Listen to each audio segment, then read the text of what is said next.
Hi hello viewers, నేను మీ MSR.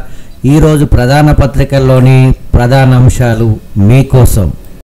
ఎవరు రచ్చకెక్కొద్దు, మంత్రులు నేతల విభేదాలను అంతర్గతంగా పరిష్కరించుకోండి.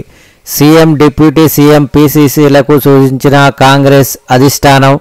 స్థానిక సంస్థల ఎన్నికలు, రిజర్వేషన్ల అమలుపై చర్చలు. 15 రోజుల్లోగా డీసీసీ అధ్యక్షుల నియామకం పూర్తికి నిర్ణయం. ప్రతి ఉమ్మడి జిల్లాలో ఖచ్చితంగా ఒక ఓసీ, ఒక బీసీ డీసీసీ అధ్యక్షుడు. విధాన నిర్ణయాల్లో డీసీసీలకు మరింత స్వేచ్ఛ ఇవ్వాలని చర్చ. ఈసారి పత్తి విక్రయాలు కష్టమే. అక్రమాలకు చెక్ పెట్టేందుకు సీసీసీఐ పెట్టిన నిబంధనలతో రైతులకు తప్పని తిప్పలు. సామర్థ్యం, సౌకర్యాల ఆధారంగా జిల్లింగ్ మిల్లులను విభజించిన సీసీసీఐ. ఒక మిల్లులో బేళ్ల సామర్థ్యం నిండాకే మరో దానికి పత్తి కేటాయింపు. ఏ జిల్లా రైతులు ఆ జిల్లాలోని మిల్లుల్లోనే పత్తి విక్రయించాలనే నిబంధన. మొదలైన సీసీసీఐ కొనుగోళ్లు. ఇప్పటి వరకు 66 క్వింటాళ్ల పత్తినే అమ్మిన రైతులు. L1 నుంచి L12 వరకు మిల్లుల విభజన. బాధితులకు భరోసా, అప్పుడే హైడ్రాకు సార్థకత. దాదాపు 1000 ఎకరాలను పరిరక్షించిన హైడ్రా. రూపాయలు 60,000 కోట్ల విలువైన ప్రజా సంపద సేఫ్. అందరి దృష్టిని ఆకర్షిస్తున్న ఏవి రంగనాథ్ పనితీరు. కన్నీరు పెడుతున్న నిర్వాసితులకు రక్షణేది. ప్రత్యేక ప్యాకేజీలతో ఆదుకునేందుకు మంచి పేరు. పేద మధ్యతరగతి వర్గాలకు చేయుతగా ఉండాలి. తెలంగాణ ప్రభుత్వానికి సామాజిక మిస్టరీ వీడింది. తాగిన మత్తులో బైక్ నడిపిన శివశంకర్.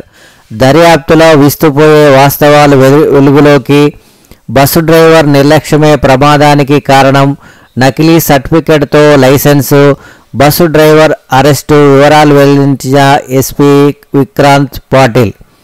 బస్సు రాకముందే డివైడర్ను ఢీకొని స్పాట్లోనే మృతి. రోడ్డుపైనే ద్విచక్ర వాహనం. ఆ తర్వాత బస్సు రాక అతివేగంతో బైక్ పైనుంచి దూసుకుపోయిన బస్సు. రాపిడితో మంటలు, అగ్నికీలలు, భారీ ప్రాణనష్టం. శివశంకర్ బైక్పై మిత్రుడు ఎర్రిసామి. ప్రమాదం తర్వాత పరారి. పెట్రోల్ బంక్ వద్ద సీసీసీ ఫుటేజీల లభ్యం. ఎర్రిసామిని అదుపులోకి తీసుకున్న పోలీసులు. ఆర్టీఏ కొరడా. అనుమతుల పత్రాలపై ఫోకస్. 8,848 కేసులు నమోదు. రూపాయలు 2.28 కోట్ల జరిమానా విధింపు. త్వరలో అయోధ్య రామ మందిరంపై జెండా ప్రతిష్ఠ. పూర్తి స్థాయిలో ఆలయ పనులు పూర్తి. ప్రాణ ప్రతిష్ఠ సందర్భంగా జెండా ఆవిష్కరించనున్న ప్రధాని నరేంద్ర మోడీ. ప్రపంచంలోనే అతిపెద్ద స్కాట్ అండ్ గైడ్ జాంబోరీకి ప్రత్యేక ఆహ్వానం. జీవిత బీమా, అదానికి ధీమా. ఎల్ఐసి నిధుల మళ్లింపునకు రంగంలోకి ఆర్థిక శాఖ. 34,251 కోట్ల నిధుల కోసం ప్రతిపాదనలు. అదాని గ్రూపులో ఎల్ఐసి పెట్టుబడులకు కేంద్రం ఒత్తిళ్లు. ముప్పుందని తెలిసినప్పటికీ పెట్టుబడులకు ఆమోదం.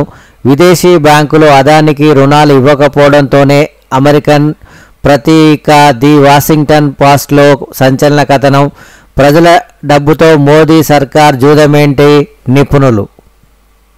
హామ్లో అడ్వాన్స్ స్కామ్. రోడ్ల అభివృద్ధి పేరుతో కుంభకోణానికి పక్కా ప్లాన్. మొబిలైజేషన్ అడ్వాన్సులు ఇచ్చేందుకు రంగం సిద్ధం. ఇప్పటికే ఏజెన్సీల ఎంపిక పూర్తయినట్లు ప్రచారం. చిన్న కాంట్రాక్టర్లకు, సబ్ కాంట్రాక్టర్లకు ఇచ్చేలా చర్చలు. త్వరలో టెండర్లు పిలిచేందుకు రాష్ట్ర ప్రభుత్వం ఏర్పాటు. మొబిలైజేషన్ అడ్వాన్స్ దందా రాష్ట్రంలో మళ్లీ మొదలవుతున్నదా? అడ్వాన్స్ల పేరుతో కమిషన్లు దండుకునేందుకు కాంగ్రెస్ సర్కారు మళ్లీ తెరతీస్తున్నదా?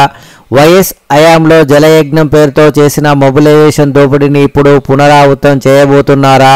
చేయని పనులకు రూపాయలు 100 కోట్ల అడ్వాన్సులు ఇచ్చి రాష్ట్ర ప్రజలపై పెనుభారాన్ని మోపుతున్నారా? హామ్ విధానం అంటూ ప్రభుత్వం చేపట్టిన ప్రాజెక్టు రోడ్లను బాగు చేసేందుకా, లేక నేతల జేబును నింపుకునేందుకా అనే ప్రశ్నలు తలెత్తుతున్నాయి. ఆచరణ సాధ్యం కాని కాంట్రాక్టర్లు నెత్తి నోరు మొత్తుకుంటున్న ప్రభుత్వం మాత్రం మొండిగా ముందుకెళ్తుంది. దీంతో హామ్ వెనుక ఏదో మతలబున్నట్టు చర్చ జోరుగా కొనసాగుతున్నది.